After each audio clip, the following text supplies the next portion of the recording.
brief intervention programme is supporting people experiencing mental health crises? Minister Kevin Stewart. Thank you, Presiding Officer. The award-winning Distress Brief Intervention is a flagship programme which provides personalised, compassionate support to people who present to frontline services in emotional distress and who do not require emergency clinical services. DBI provides practical support which helps people to understand and manage their distress. As such, it forms a core element of the government's work to improving responses for people experiencing mental health crisis. Emma Roddick. I thank the Minister for that answer. The Distress Brief Intervention Programme was introduced in part to create a coherent approach in addressing mental health crises. With that in mind, can you tell me what is being done to ensure that access to mental health services is consistent across Scotland, in particular for those living in rural or island communities? Minister. Thank you, Presiding Officer, and I thank Ms Roddick for that question, a very important one. DBI is available nationally through NHS 24, specifically in the Highlands and Islands region. Inverness is one of the pilot areas for DBI. DBI is also now available in Moray and Orkney and is expected to go live in Argyll and Bute and the Western Isles in spring. More generally, mental wellbeing support can be accessed through an individual's GP, NHS 24 and breathing space.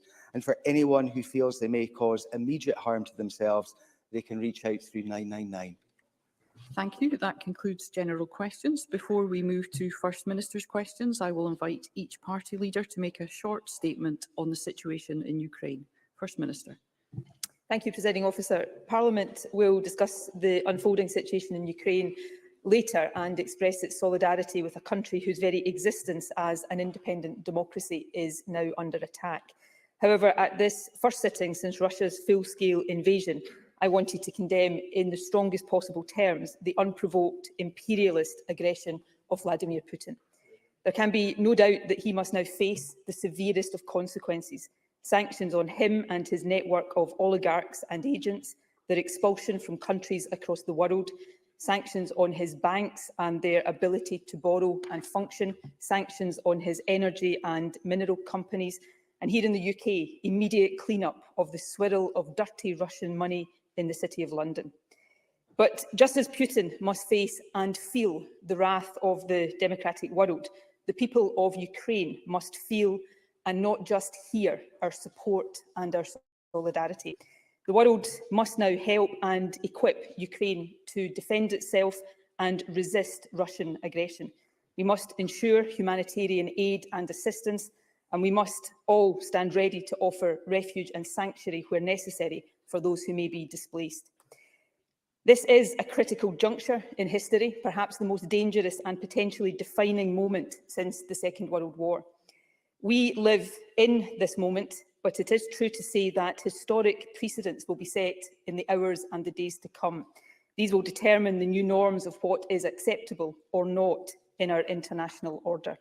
Putin is an autocrat. His control of the apparatus of state and of the economy, the military and the media can make his power seem impregnable. But as with most strong men leaders, underneath the veneer of power lies insecurity and fear. Fear of democracy, of freedom, fear of the kind of popular uprisings witnessed over recent years in Ukraine ever happening in Russia.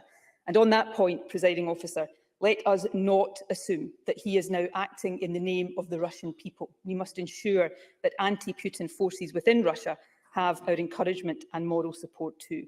Future generations will judge the actions the world takes in this moment.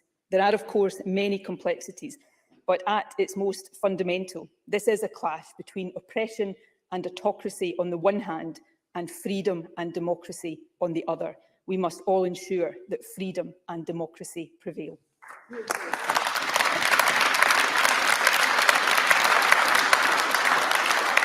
Thank you. I call Douglas Ross. Thank you, Presiding Officer. The world we woke up to this morning is a far darker and more unstable place than when we went to sleep last night. I said on Tuesday that the situation in Ukraine was at the forefront of all of our minds. And since then, the escalation in the aggression by the Russians towards Ukraine confirms that the only intention of President Putin was war, no matter what the cost. But the costs will be high. In the first few hours, lives have already been lost. And the images of people fleeing the cities of Ukraine and the videos from those who have stayed behind capturing the invasion are difficult for all of us to watch. But it must be so much more difficult for Ukrainians here in Scotland and across the UK, and anyone with friends, family or loved ones still in the country. Because the pain of war is felt by people.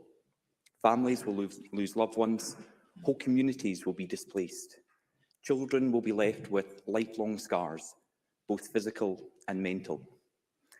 I always thought and hoped that war on this scale in Europe was something I would only know of through history lessons at school. But sadly, after this morning, it is part of our daily lives once again. I support the UK government and allies around the world in their condemnation of this Russian war and their united efforts to avert further bloodshed. We can only hope and pray they will succeed, and we stand with the people of Ukraine. Thank you. Thank you. I call Anna Sarwar. Presiding Officer, today a hard-won and fragile peace in Europe has been shattered. It is a dark day, and my party and I stand in solidarity with the people of Ukraine. Vladimir Putin's attack on Ukraine is unprovoked and unjustifiable. Across the world today, the message is clear. Peace and democracy must prevail, and we will not bend to Vladimir Putin's imperial ambitions. Our first actions now must be to support the Ukrainian people. In supporting the fight against Russian aggression, we must provide urgent humanitarian assistance to defeat the horrors of war, hunger, destitution, and need.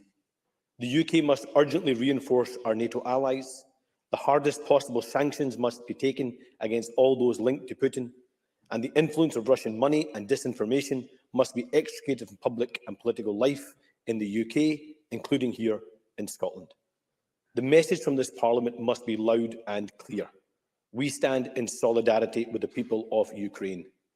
Peace will prevail. Vladimir Putin will pay a heavy price. Thank you. I call Patrick Harvey. Presiding Officer, on behalf of the Scottish Green Party, I'd like to offer our solidarity with the people of Ukraine in this moment of crisis. Ukraine is a sovereign, democratic nation whose people have the inalienable right to self-determination. It's a European nation, as its people have made clear by majority time after time in recent years. Today's escalation of a Russian invasion, which started in 2014, is a flagrant and grievous breach of international law, one which must be responded to in the most comprehensive terms. No form of sanction should be off the table. Action against Russian state-backed corporations and other entities must be swift. And here in the UK, it's essential that we tackle the money laundering networks used extensively by Russian elites.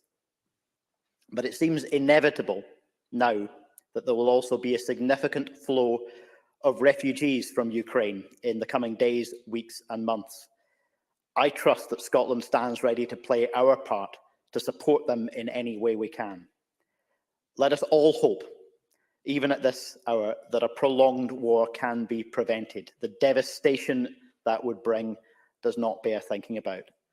We are proud to stand with the people and government of Ukraine, and I'm very pleased that that message is coming from the entire chamber. Thank you. I call Alex Cole-Hamilton. Thank you, Presiding Officer. I rise to offer the solidarity of Scottish Liberal Democrats to the people of Ukraine. Presiding Officer, we woke this morning to a much darker world. A few hours ago, and for the first time this century, a land war has begun in continental Europe, and we have no idea how this will end. The Russian regime has violated the sovereignty of a democratic state. They have broken international law, and they have threatened the very fabric of peace and security in our world. This is very likely that the invasion will lead to a catastrophic and wholly needless loss of human life. It will displace thousands of Ukrainians, and we must be ready to help. Presiding officer, the city of Kiev is twinned with the city of Edinburgh. That relationship has to mean something. So we must be prepared to offer all those fleeing that conflict safe harbour in the villages and towns of Scotland. Today, the Parliament and all parties in it speak with one voice. We utterly condemn the expansionist aggression of the Russian regime and stand in total solidarity with the people of Ukraine.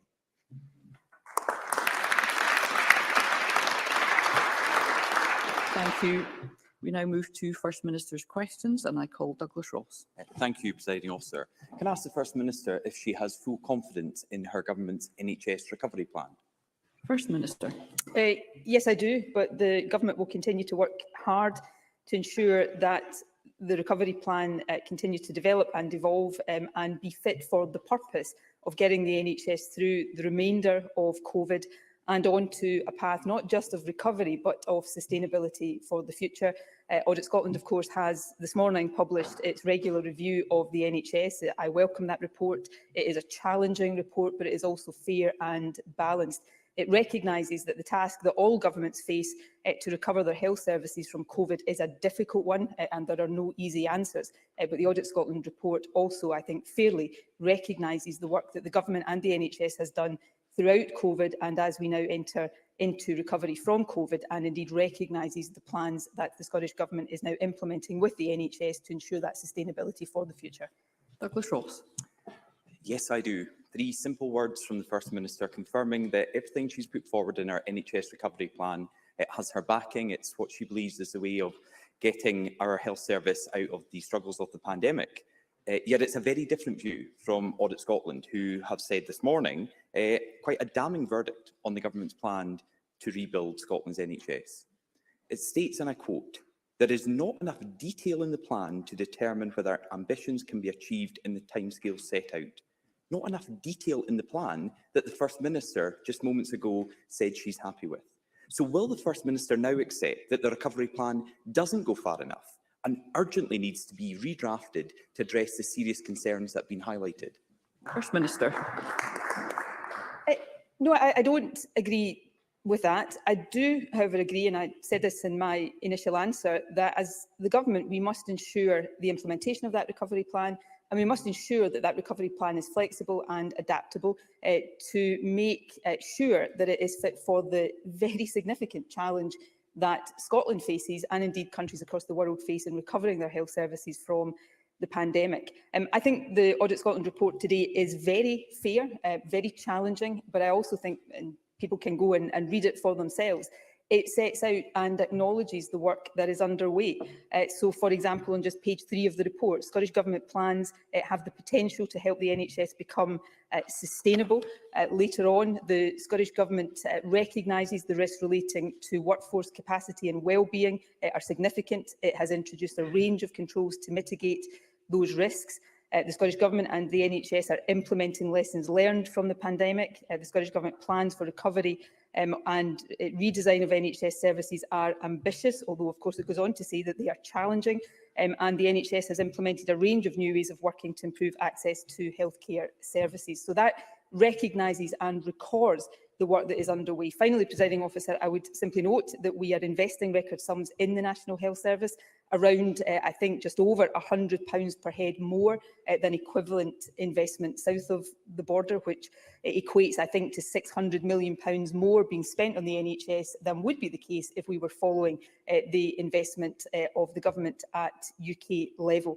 There are also record numbers of people working in our National Health Service. So I recognise the challenge. This is perhaps one of the biggest challenges that faces us and other governments, but it is one that we are focused on, that the recovery plan will help us address, and we will continue to ensure that it and the resources that back it up are fit for the scale of that challenge. Douglas Ross. I noticed the First Minister picked elements of the report that were positive for her government, but failed to address the actual substance of my question, which was about the lack of detail, not enough detail in the report, and the lack of clarity on the timescales that need to be met to reach the ambitions that are set out. And the First Minister also mentioned workforce and record numbers, but the report makes it plain that the recovery plan will fail unless the government recruits enough people with the right skills. It highlights vacancies at record highs throughout the health service. Scotland's NHS staff have gone above and beyond throughout the pandemic to keep the public safe, but they're now stretched to their limit. Today, on top of this damning Audit Scotland publication, there are reports of junior doctors exhausted, burnt out and even leaving Scotland to work in health services elsewhere. First Minister, how will your plan to cut down waiting times actually achieve the desired outcomes when staff are at breaking point, or worse, preparing to leave our NHS? First Minister. Well, first of all, we have record numbers of staff working in our National Health Service, and those numbers, of course, don't include vacancies. These are staff in post. But we recognise the recruitment challenges. That is why an Audit Scotland actually recognises this point. We are investing in the well-being of staff, as well, of course, as investing heavily in recruitment. But Douglas Ross suggested that I had selectively quoted Audit Scotland report. I absolutely am clear that it is a very challenging report and there are real lessons in it for the Scottish Government, but it does fairly recognise the work that we have been doing. But on the topic of selective quoting, here is what the Audit Scotland report says about staffing. The UK's departure from the EU will further reduce the pool of workers available in future years. And that is also one of the realities exacerbating the recruitment challenge that perhaps Douglas Ross might want to respond to and reflect on when he next gets to his feet. These are big challenges. That is why we are meeting them with investment, with support for staff. And in terms of the detail in the recovery plan sets out our ambitions. It sets out the broad plans that we will implement to meet those ambitions. But of course, we have also asked, and they will deliver them next month, health boards to produce detailed implementation plans so that the detail of implementation is there, and then we then scrutinise and hold to account. Nobody should underplay the scale of the challenge that countries everywhere face in getting their health services back on track. But we are supporting the health service with investment, we are supporting staff, and we will be focused on ensuring that covers and is firmly on a path to sustainability for the future. Douglas Ross. The Audit Scotland report lays bare that Scotland's NHS is on an emergency footing. And new evidence submitted this morning to the Parliament's COVID committee spells out the true cost of this government's failure. The Royal College of Emergency Medicine have said that delayed A&E admissions in Scotland led to over 500 excess deaths in 2021. They state those avoidable deaths are, and this is a direct quote from evidence to the committee this morning, entirely attributable to the delay to admission admitting these patients' experience. 500 lives lost because the government didn't act early enough, despite receiving warning after warning that Scotland's NHS is in crisis. So, First Minister, if the Audit Scotland report isn't a wake-up call for you and your government, surely these deaths must be. First Minister. I know Douglas Ross probably scripted that before coming into the chamber, but anybody listening to me will hear me taking very seriously the Audit Scotland report, the challenge it poses, the challenges that our NHS faces, which are in common to challenges that health services across the world face, but they will also have heard me set out which is recognised in the Audit Scotland report. And people, of course, can go and read the report for themselves. They don't have to take either my word or Douglas Ross' words for what it says. But it recognises the work that the Scottish Government is doing. It absolutely rightly questions the detail of that work, and it says that our ambitions are challenging, will take time to deliver, and the Scottish Government, as it always does, will pay very close attention to the recommendations it makes. In terms of accident and emergency, and I take all of these comments seriously, of course the NHS is and has been on an emergency footing. It would have been unthinkable for it not to have been on an emergency footing, given that we have faced the emergency and the crisis of a global pandemic. And the consequences of that for our NHS and for people waiting for care has been severe, and I recognise that. But if we look at A&E on its own, big challenges there for us to confront, absolutely big challenges. But our A&E units are still the best performing anywhere in the UK, have been for 6 years in a row. We have invested in staffing in our accident emergency units, in redesign to ensure that only those who need emergency care access it in that way, and they get quicker treatment. So I don't shy away from the challenges here. This is a massive challenge for us and for governments everywhere, but it is one that we are addressing with resources, with support, and with the absolute focus that people have every right to expect us to do. Question number 2, Anna Sarwar. Presiding Officer, today's Audit Scotland report paints a devastating picture of the state of Scotland's NHS. It details out-of-control waiting times that are, in their words, ever-increasing, a workforce that is burnt out, burdened by stress and strain, with 61% of nurses saying they are thinking of leaving their job because they are undervalued, and a system that is financially unsustainable. The impact on patients could be devastating. As the report says, health conditions will go undetected for longer, leading to potentially worse outcomes for people. First Minister, after 15 years in power, how did it come to this? First Minister. Anna Sarwar is possibly the only person that hasn't noticed that we have been in a global pandemic for the past 2 years. I think people across the country understand the reasons for the pressures that Scotland's National Health Service is facing, that England, Wales and Northern Ireland's National Health Service is facing, and that health services across the world are facing.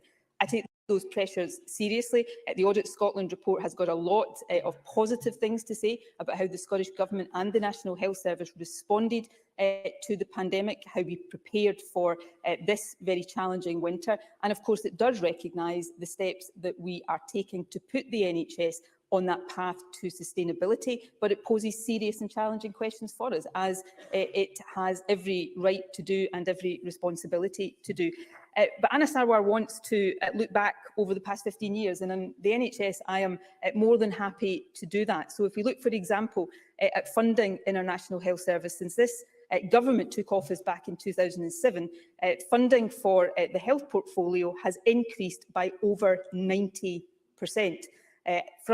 Frontline health spending is 3.6% higher per head in Scotland than in England. That's the more than £100 per head that I referenced earlier on. That is, if you total that up, equivalent to £600 million, 14,000 nurses. Staffing, NHS staffing, since this government took office, up by over 27,000 whole-time equivalent staff members. That's more than 20%. And again, that doesn't include vacancies. So we will continue to face up to these very, very real challenges. We will do that with investment, we will do that with support, and we will do that with determination and focus. Anna Sarwar. The First Minister wants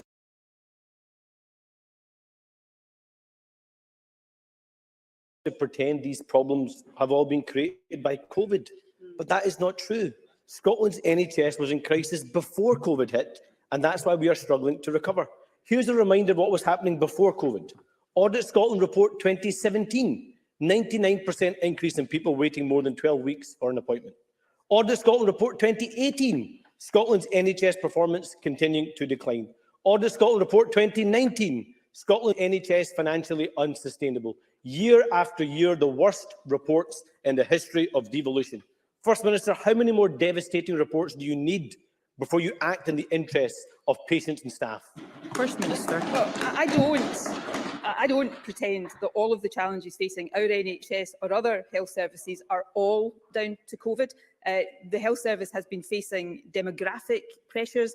It has faced the pressure of a decade of Tory austerity, started actually under the last Labour government, in case we forget that point. But what was happening before COVID, our waiting times improvement plan was making progress. It was reducing the longest waits in our National Health Service. But I don't pretend that. But Anna Sarwar wants to pretend that COVID hasn't had a significant and very significant impact, and he somehow wants to pretend that these challenges are unique to Scotland's National Health Service. These are challenges being faced everywhere across the world.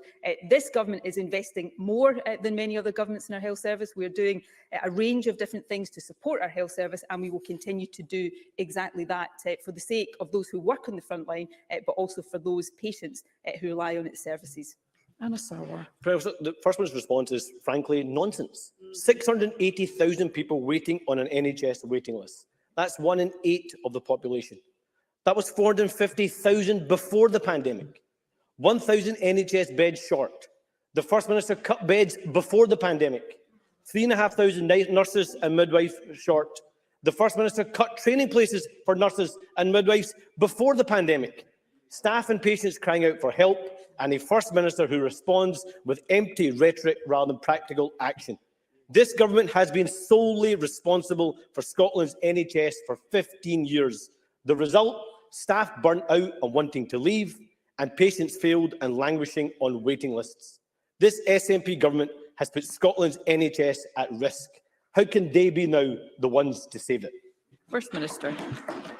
Well, people in Scotland, of course, make those verdicts and decide who they trust to steward our National Health Service through difficult times and onto the path to recovery. Let me take the two issues Anna Sarwar raised. Firstly, on bed numbers.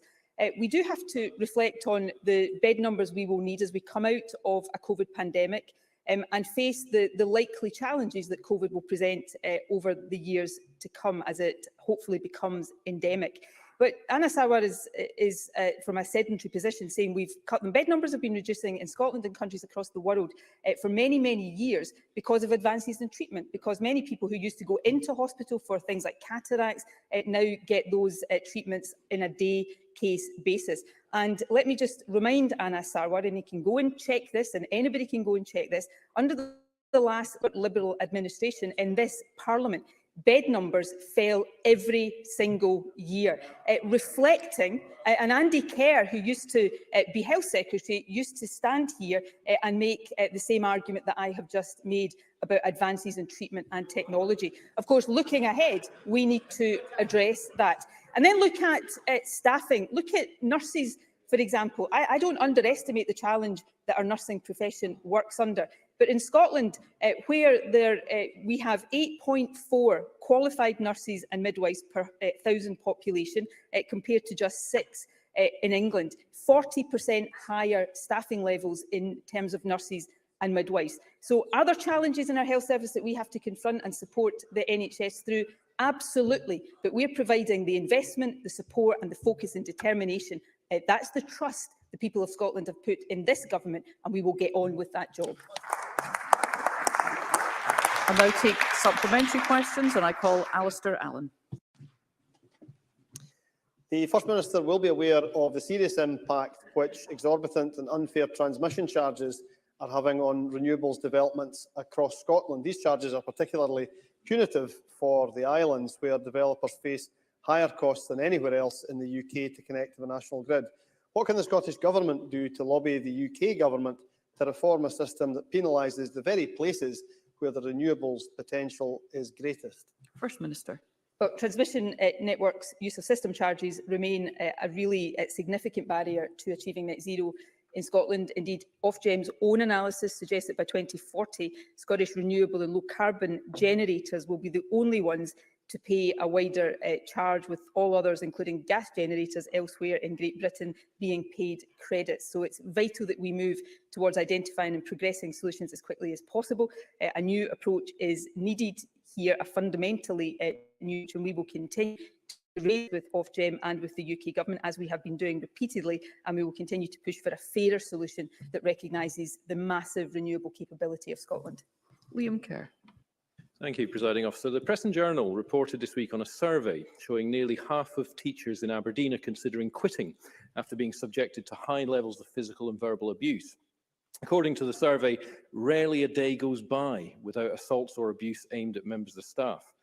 Now, Aberdeen Council reports a collaborative and cooperative approach between them and the unions, but this issue will be nationwide. So, First Minister, what is the government doing proactively to stem this appalling abuse to our dedicated and hard-working teachers? First Minister.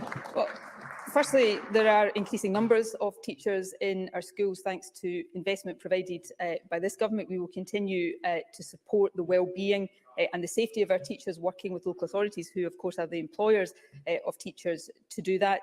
But frankly, all of us, regardless of political differences, should unite to say that any abuse or attacks on teachers or anybody else working in our public sector is completely unacceptable, and we should all show complete zero tolerance towards that.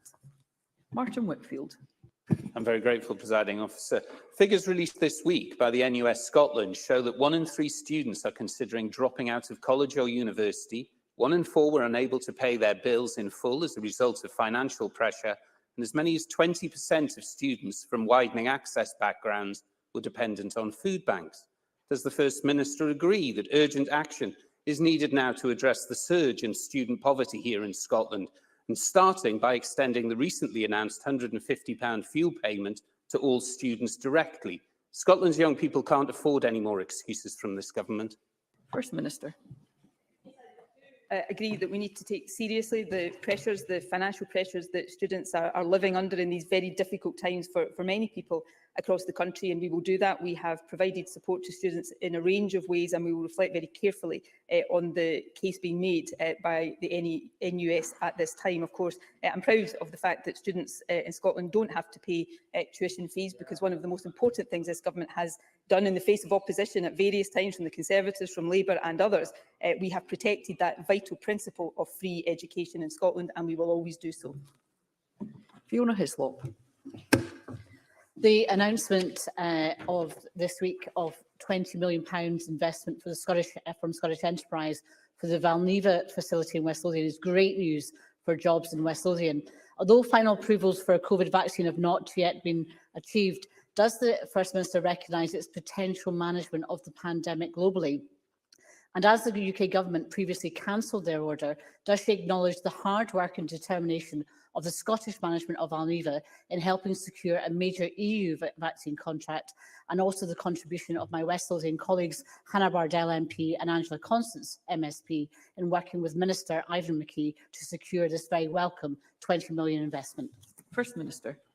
I very strongly agree with all of that. Valneva's decision to develop and manufacture its COVID vaccine here in Scotland is extremely welcome, and I would pay tribute to the local management here for all of their efforts.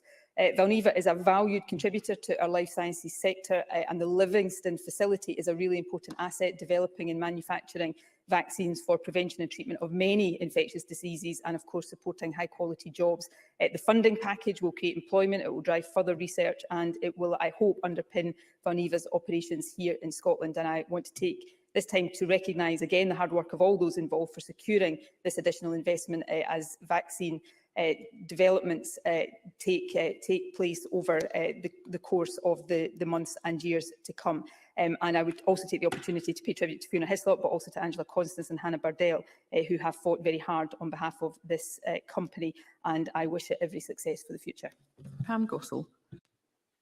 Thank you, Presiding Officer. Almost two-thirds of pupils in Scottish schools have experienced sexual harassment at or on their way home from school, with some pupils being unaware of what is considered sexual harassment. Highlighting guidance around sexual harassment is not going far enough. What is the Scottish Government doing to ensure young people can identify sexual harassment when it happens? First Minister. Well, we should again all come together to be very clear that harassment or abuse of any form, whether that's in the workplace, in schools, in the home, or in society more generally, is completely reprehensible and unacceptable. It's the conduct and behaviour of perpetrators that need to change if we are to end that culture of harassment and abuse. We want all children and young people to learn tolerance, respect, equality and good citizenship, to address and prevent prejudice, as well as develop healthy relationships. And the Gender-Based Violence Working Group will consider this report in detail at future meetings. We're also providing funding to Rape Crisis Scotland to help deliver programmes in secondary schools which aim to tackle sexual harassment and violence. Pam Duncan-Glancy. Thank you, Presiding Officer. A constituent who is immunocompromised recently got in touch to say that she's had very little antibody response to the COVID vaccination and is choosing to continue to shield. Subsequently, she hasn't seen her family or friends since the start of the pandemic, has become unemployed, and this is all having a negative impact on her mental health. It's not fair that as life begins to return to normal for many of us, those like her who are immunocompromised are forced to choose to continue isolating. What can the First Minister say to my constituent and people like her? And can she tell me whether the Scottish Government has considered introducing any antibody therapies for pre-exposure prophylaxis, such as AstraZeneca's Evusheld, to protect immunocompromised people from the effects of COVID-19? First Minister. I will write to the member or ask the Health Secretary to write to the member with more detail of what I'm about to say, because I'm only going to say it in summary basis right now. There is some JCVI advice on further boosters for people who are immunosuppressed or compromised, and that may, I don't know, be helpful in this case. I also set out in my statement earlier in the week some of the new developments around treatments and what the Scottish Government is doing to ensure that those treatments are getting to people who need them most. Treatments that are already being delivered to people who need hospital care, but we are now seeing treatments delivered to people who don't need hospital care but may be at risk of that. And there are new oral therapies being trialled right now, and I'm sure the points about antibodies is an important part of that. The last point I would make here, which is a point I sought to make on Tuesday in my statement, is that we cannot and we should not tolerate a situation where the majority of us can get back to normal, but a minority feel that they need to continue to shield. And that is why I do say to people that as we get back to normal, we all have to show collective responsibility and solidarity. So for those of us who may be frustrated with it, who choose, for example, still to wear face coverings, we are making it more possible for those who are most vulnerable to also get back to normal. We mustn't allow a two-tier society to be the one that is created as we recover from COVID. But that takes responsibility and sacrifice on the part of all of us, and I hope everybody across the country will take that seriously. Mark Ruskell. The UK Climate Change Committee has today called for a presumption against exploration of new oil and gas, making the case that renewables investment is the best way to tackle the energy price crisis. I'm proud of Scotland's progress on renewables, but will the First Minister press the UK government to end their policy of maximum economic recovery and start listening to the climate science? First Minister. This is an important question. I've made the Scottish Government's position on maximum economic recovery clear. We must make sure that we face up to the tough decisions as we progress towards net zero. The Committee on Climate Change report that has been published today, I think, is well worth reading for everyone.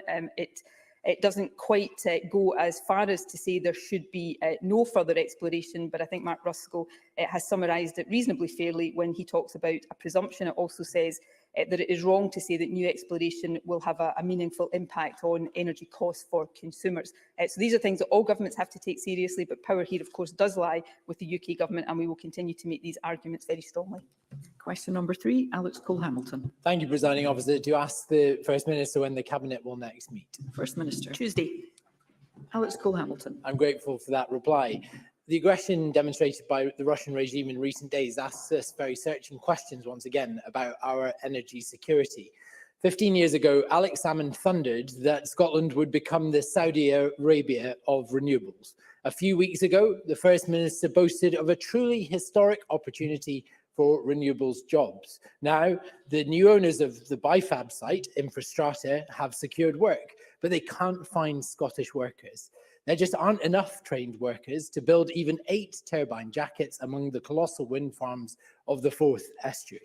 Instead, they have had to recruit dozens of workers from abroad because the SNP have failed to train enough skilled workers here.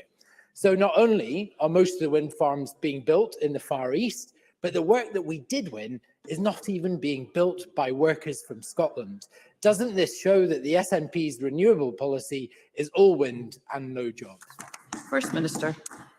No, I don't agree with that, but I think there are really important issues at the heart of that. Alex Cole-Hamilton has described the challenge. My government is getting on with offering the solutions. I've been frank in the past. I don't think we have done well enough in securing the economic, supply chain and jobs benefits of our massive renewable opportunities. And I'm absolutely certain that we must do much better in future.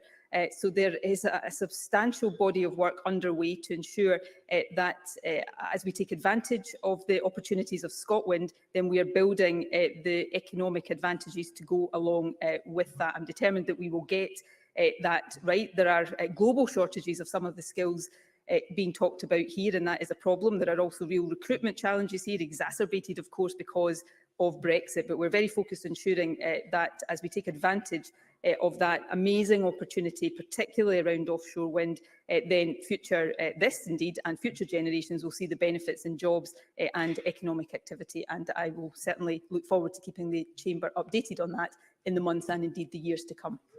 Question number 4, Christine Graham. Thank you, Presiding Officer.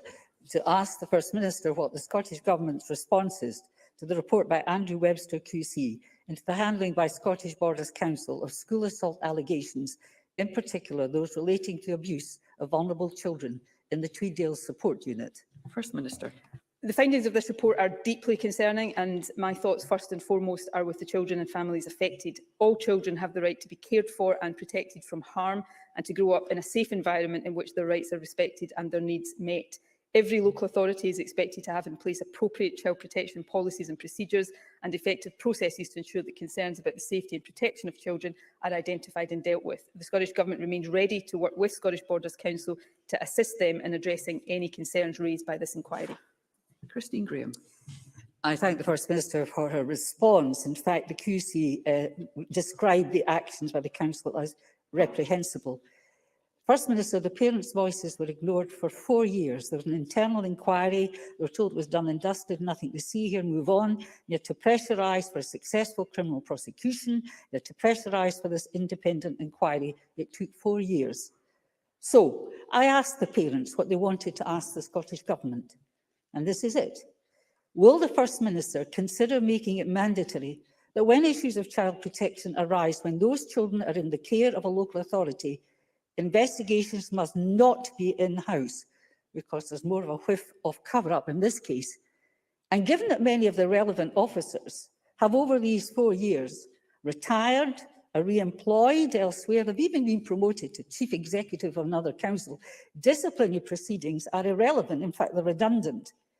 So will the Scottish Government consider exploring extending the principle of corporate crime to councils, in particular their officials? First Minister. Look, given the seriousness of this issue, I want to say very clearly through Christine Graham to the parents involved that I will of course consider any representations that are made. And so on the two specifics that Christine Graham has put forward, while I'm not going to preempt that consideration in any way, I do give an assurance that we will take that seriously and look very closely at that. And I'm happy to communicate to parents through Christine Graham as that consideration develops. Learning from cases like this is a vital part of an effective and improving child protection system. And that, of course, includes looking at how the criminal law may operate. The Scottish Government, alongside Education Scotland, will seek to work with Scottish Borders Council in taking forward actions to address the recommendations of the inquiry and consider any learning that can be applied at a national level. But I will look at any further changes, such as those just outlined by Christine Graham, that could further strengthen our child protection systems and make sure that parents and everybody who needs to has confidence in those arrangements, because few things in our society can be more important than that. Willie Rennie. I'm concerned about the role of the General Teaching Council in child protection. When I asked the GTC how many child protection concerns had been referred to them, they told me they did not know, and it would be too expensive to find out. They say they are not in the front line of child protection, but according to Scottish Government policy, everyone has a job in safeguarding children. So does the First Minister think it is right that the regulator for teacher conduct is not in the front line of child protection? First Minister. I'm happy to look at the particular issue because I think it is important, and I'll come back to Willie Rennie when I've had the opportunity to do so. But in principle, I believe all of us, certainly in government, in local government, across government agencies, but actually all of us as individual citizens have an obligation and a responsibility around child protection, and to consider that we're all in the front line to a greater or lesser extent of that. The General Teaching Council obviously has particular responsibilities. So let me look at the comments that Willie Rennie has attributed to them in the Chamber today, look at any difficulties in getting information out of them, and happy to come back in more detail whenever the chance to do so. Question number 5, Rachel Hamilton. To ask the First Minister what the Scottish Government's response is to the recent report on the Scottish Crofting Commission. First Minister. The Crofting Commission and the Scottish Government will reflect on the findings of the Public Audit Committee's report and consider what further actions might be needed in relation to its findings and recommendations. Action, of course, is already underway to address issues through an extensive improvement plan. To date, 38 actions out of a total of 41 recommendations made in the audit report undertaken by Deloitte have either been implemented or are in the process of being implemented. Officials will continue to monitor the actions laid out in the Commission's improvement plan to ensure that improvements are achieved and maintained. Rachel Hamilton. I thank the First Minister for that answer. Presiding Officer, the report is damning and says that the Commission and the Scottish Government have failed to act on concerns raised in 2016 The SNP are in a state of paralysis on crofting reform.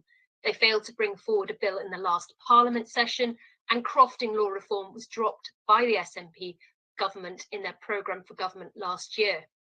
First Minister, crofting has the potential to make a great contribution to rural Scotland, but your continued inaction is blocking reform and deterring new entrants. First Minister, why are you letting down Scotland's crofters? First Minister.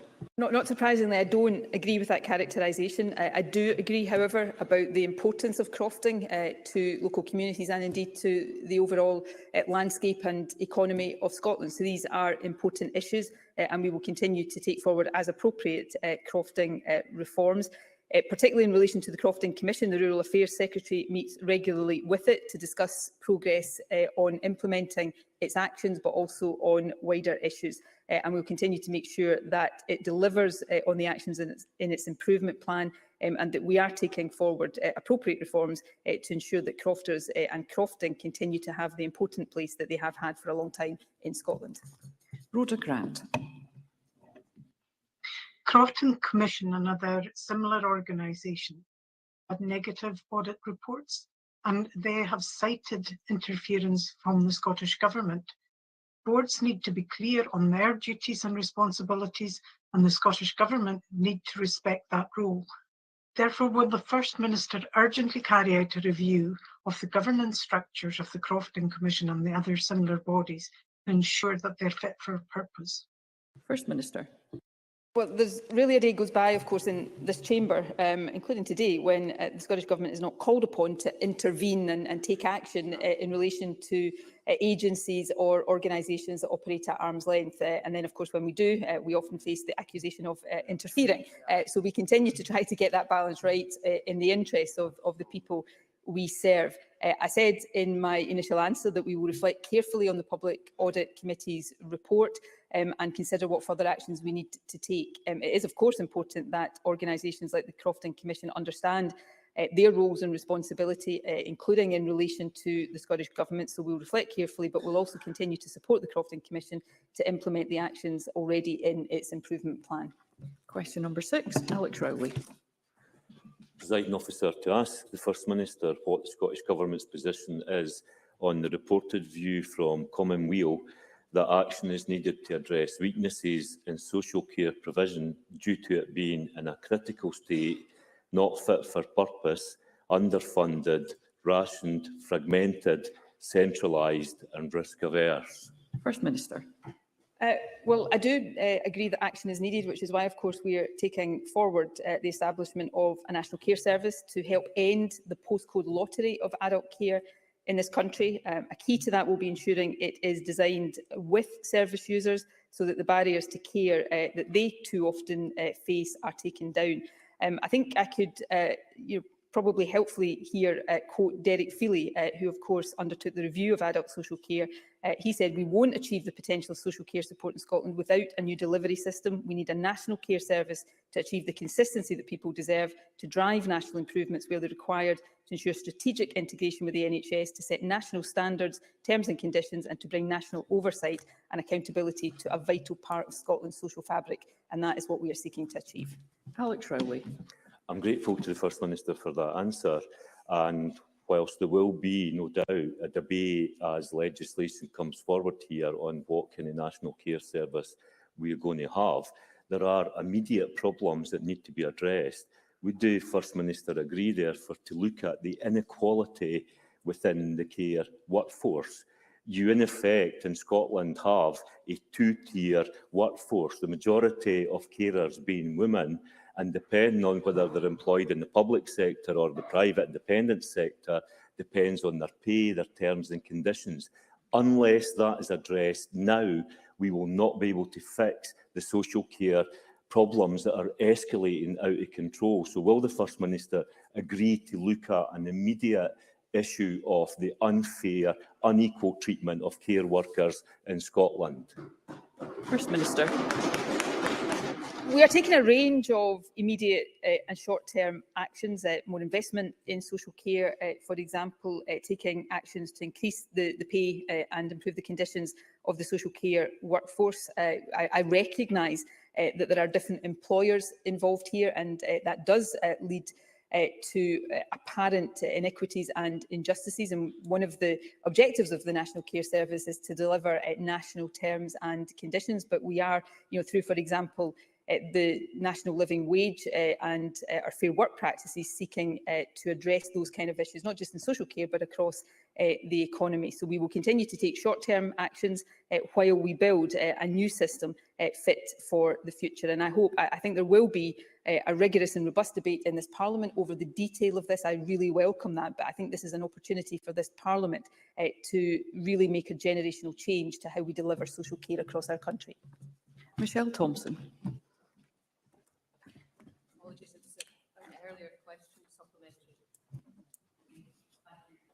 Thank you, Ms Thompson. In that case, Finlay Carson. Will the First Minister join me in congratulating and recognising the remarkable achievements of Eve Muirhead and her Team GB women's curling rink and the historic victory at the Winter Olympics in Beijing, and the winning the gold medal, and Bruce Mowat, who alongside his Team GB colleagues won silver. Their success will now inspire many young men and women to take up what I believe is Scotland's real national sport, first being played here 500 years ago. Will she also applaud the role of small community curling clubs and facilities such as Dumfries, Stranraer and Perth curling rinks, and many across Scotland, to provide opportunity for players of all ages with our wide ranges of abilities and disabilities to take up the sport? And thank the Royal Caledonian Curling Club and British Curling, which not only nurtures the sport at grassroots level, but creates a world-class training environment for curling to strive. First Minister. I'm tempted just to say yes to all of that and sit down, which I'm sure is what you would prefer, but I'm going to perhaps elaborate a little bit. Yes, I agree with all of that about the communities in Scotland who support curling, about the work of British curling, Scottish curling, and all of those who have contributed to the success enjoyed over the past few days. I want to begin by congratulating Team Mowat, the men's team, for their amazing achievement. That was a really tense match. They just missed out on gold, but they should be really proud of themselves. They did themselves proud, and they did all of Scotland and Team GB proud as well. But obviously, of course, I want to take the opportunity, and it gives me great pleasure to take the opportunity to say a massive congratulations to Eve Muirhead and to all of Team Muirhead for winning an Olympic gold medal.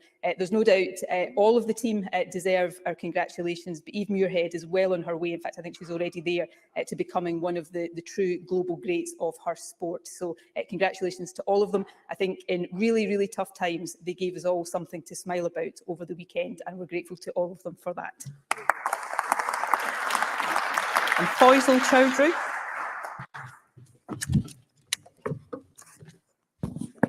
Thank you, Presiding Officer. I would like to raise with the First Minister the case of my constituent, Anne Sinclair, who last October, after waiting 7 months for diagnostic procedure, was told that she has an aggressive form of endometrial cancer, for which she is still awaiting treatment due to Omicron wave. The First Minister will be aware of the importance of early diagnosis in the successful treatment of cancer. So will she agree with me that Mrs. Sinclair's situation is not good enough, and what assurance can she give my other constituents waiting for cancer diagnosis that they will not be left in the similar positions? First Minister. Yes, I absolutely agree that from what the member has said, Mrs. Sinclair's situation does not sound at all acceptable, and let me take the opportunity through the member to pass my thoughts to her at what I'm sure is an incredibly difficult time. We have sought to prioritise cancer care right throughout the pandemic, recognising the importance of early diagnosis and early access to treatment. Of course, there are plans already being implemented to further speed up diagnosis and ensure that treatment is swift and high quality. But we want to make sure we have a responsibility to make sure that is the experience of every patient suffering a cancer diagnosis. I don't want to go too much further, because it's not possible for me to do so, into the specific circumstances of Mrs. Sinclair's case. But if the member wishes to write to me with the detail, I'll ask the Health Secretary to look into that in particular and come back to him as soon as possible. And Douglas Lumsden. Thank you, Presiding Officer. The old prison at Peterhead was turned into a visitor attraction in 2016. And after spending time there as a visitor, not a resident, I have to say it's an excellent day out. The museum is struggling financially due to the pandemic, and I believe they have written to the First Minister pleading for financial assistance. Will the First Minister commit to provide financial assistance to save Peterhead Prison Museum from closure? First Minister. Well, first, I'm sure I speak on behalf of the Chamber when I say we're all delighted the member was only there as a visitor. But it's an important, Christine Graham is saying we only have his word for that, but I'm sure we have objective evidence as well. This is a serious matter. Visitor attractions across the country have suffered greatly because of COVID. We are seeking to help them recover. I'm not able, as I'm sure the member will appreciate, to give a commitment to financial assistance for Peterhead in particular today, but I do undertake to look in detail at the matter and consider whether we, or perhaps more appropriately, the Council can be encouraged to do more to support it. Thank you. That concludes First Minister's questions. There will be a brief pause before members' business.